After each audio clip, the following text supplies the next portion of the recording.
Squatting is a skill that we use all day as we sit in chairs or even on the toilet, and when done well, squatting can be great for the pelvic floor.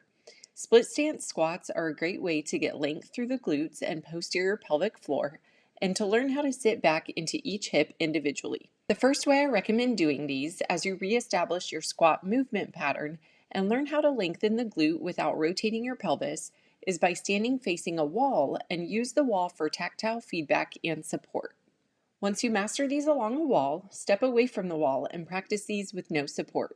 Get in a split stance position with the majority of your weight in the front leg and your back leg is more of a kickstand support. The toes on your front foot should be within a few inches of the wall. You will focus on sitting back into the glute of that front weighted leg. As you set up, stack your rib cage over your pelvis and maintain this alignment through the whole exercise.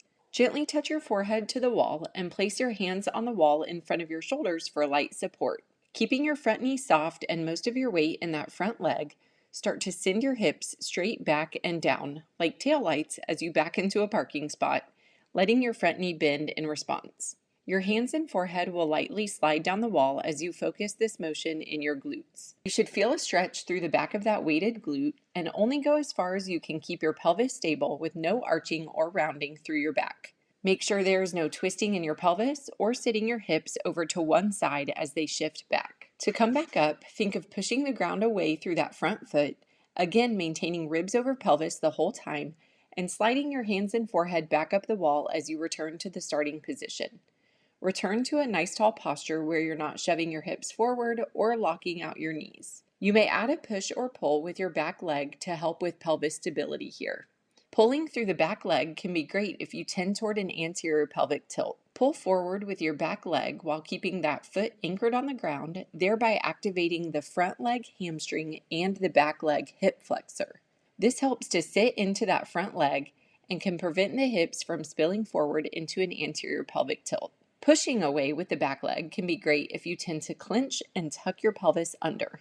Push away with that back leg while keeping the foot anchored on the ground, and this will help open up the glutes and posterior pelvic floor.